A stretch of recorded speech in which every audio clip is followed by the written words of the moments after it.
What's up, team, and welcome to Mettle Memo number 37. So today's topics include put your oxygen mask on first, anything is better than nothing, meals and macros, and training of the week. So before we dive into this, I wanted to give a big apology that I've been MIA. I was buckled down with work, and a lot of this about lessons learned and tips of the week will be correlated to the priority that I put in front of everything else, my relationships, my friendships, my social life, and even my fitness and recovery, and definitely my wife. So it's a big apology to everyone. So thank you for being here, and welcome back to the next Mettle Memo. So lesson learned, put on your oxygen mask first. This past month, I've been MIA on both social media and Substack / this Mettle Memo. For those of you who do not know, I have a full-time job in commercial real estate. This past month, I had the opportunity to purchase a large property in Southern California. This deal was extremely complicated, and there were a lot of eyes on it and on me. To execute this successfully, I needed to dedicate really all of the time that I had. The contract was a total of 45 days from start to finish, and I knew I could put my head down and grind this out for 6 weeks as if I were sprinting a marathon. Prior to finalizing the deal, I sat down with my wife and explained the importance of the specific deal and that I'm not going to be home for dinner most nights. Furthermore, we had to cancel our vacation / honeymoon to Brazil. She said, "Of course. Do what you need to do, and I will make sure to keep the house and food in order for you to absolutely crush this. Don't worry about the trip. We're just going to reschedule it." As I was sorry to my wife that I was gone, I'm also sorry to this community. My priorities shifted, and I needed to do what was best for me and my career over the past 6 weeks. The older I get, the more responsibilities I have. The more I progress in my marriage, the more we plan on having kids. The more I progress in my career, the more people report to me and the responsibilities increase significantly. Furthermore, the more I want something, the more I take extreme ownership of that. So my wants for the month of September: 1, successfully and smoothly purchasing this deal. 2, train very hard for the CIM marathon in December. 3, be present with my wife at the times that I am with her. And 4, give back to this community. On airplanes, we're told to put on our own oxygen mask first, because if we lose consciousness while trying to help others, we can't help anyone at all. The same principle applies to life. You can't pour from an empty cup. Taking care of your physical, mental, and emotional well-being first isn't really selfish. It's what allows you to show up stronger, more present, and more capable for everyone who depends on you. To accomplish this without breaking down, I personally needed structure. Allocated times to focus on each task. So my routine looked like this: 3:45 to 4 a.m., wake up, journal, answer personal emails from this community. 5 a.m., start training. 7 a.m. at the latest, start working. 9 to 10 p.m., come home from work and go right to sleep. This routine was incredibly hard to follow 24/7, including weekends, but the help of caffeine and, frankly, the Onnit Alpha Brain supplement, I felt super dialed in. As expected, I missed a lot. I missed texts, I missed emails, and calls. I was on a one-track mind, and this led me to make mistakes outside of this structure. I recognized to succeed, to have margins, to progress in each bucket, I would need to make sure I could accomplish what I needed first, not what I wanted. 2 very different things. Mostly, this was getting a good night's sleep, honestly. It's a game changer for me. By focusing in on what I needed to be a good person with a good energy and thoughtful, I needed to sleep decent. I needed to journal and pray no matter what. I put on my oxygen mask first before showing up for others. The lesson is both an apology for my absence and awareness on what it takes to own your own decisions. tip this week, part 2. Anything is better than nothing. As described above, this month was incredibly busy. As a result, my training had taken a back seat on my priorities due to work. And I know for a fact these couple things. 1, if I train, I feel better mentally and physically. 2, at the end of an intense work period, I will have regretted not training at all. And 3, the date of the marathon, that's not moving. That's always going to be the same date. There are a few reasons why people feel better when they train. Movement activates powerful systems in the body and brain designed to elevate your mood and reduce stress.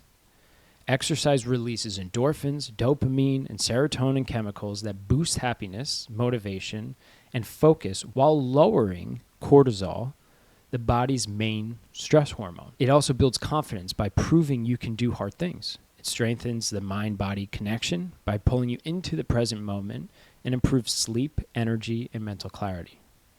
Even a short workout triggers a biological reset that leaves you feeling calmer, sharper, and more capable, not just in training, but in life. There are too many people that confuse true central nervous system fatigue and just general lack of motivation. I'm going to be honest. I suffer from lack of motivation a lot when I am busy and I'm stressed. I justify that more sleep or taking a, quote, rest day is what's best for me.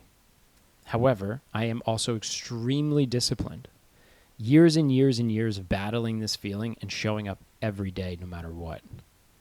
There will be times that I need rest, but a 20 to 30 minute spin on the bike will give me that chemical boost while also taking an active rest day. So my tip is to move your fucking body every single day. Not necessarily a 12K run with interval repeats or an intense lifting day, but go for a walk. Go for 2 miles. Just walk around the block. Listen to music or podcasts and just walk. When you get in the habit of movement, you will see progress. I promise. When you see progress, you may become addicted to growth. Move more. Part 3, what I am eating. It's been a little bit of a roller coaster, a lot of food that I ordered in, so I don't have a lot of those pictures. But I ate at my desk at work many nights. So these are some home-cooked meals and some other things. So first up, we have ground beef or mince with onions and mushrooms and a salad with blueberries and balsamic. Approximate calories, 337, protein 35, fat 15.5 grams, and net carbs 13. Very low in carbs. Number 2, this is like a staple. I mean, it's the classic. It's the go-to. So balsamic and rosemary roasted chicken, broccoli and brown rice. The classic go-to. Chicken, rice, and broccoli. Calories 415, protein 49 grams, fat 6.7, and net carbs 35. And lastly, we have this great new marinade that my wife has been working on, which is like a honey mustard chicken. And she also did a roasted sweet potato with baby gem lettuce. Calories, 426, protein 45, fat 16, and net carbs 20. How I'm training. So this is the breakdown of the week. Monday, full body strength. Tuesday, 7.5 mile easy run with strides at the end. Wednesday, full body strength, 5K easy run. Thursday, either an interval run, progression run, or hill repeats. Friday, full body strength and another 5K easy run. Saturday, either a 7.5 mile easy run or an 8 mile tempo run. And Sunday is long run, so it's like 17 to 19 miles with race pacing for the second half of the run.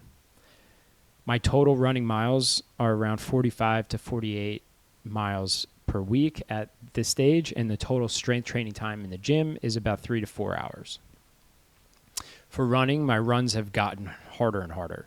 My recovery has also been extremely hard to maintain, but that's expected. It was not expected to also get a big deal at work and struggle with sleeping and recovery, but the harder that you're pushing during marathon training, you're going to feel it. You're going to feel more fatigued. That's expected. I have now gotten the green light to wear carbon-plated shoes, specifically for my interval and tempo runs. Otherwise, I still do not wear carbon. It's not good for my ligaments and joints on easier efforts. Lifting, I do have the link to the 247-365 training program. So I'm putting a new block every 4 weeks, and anyone who's a paid subscriber gets access to it.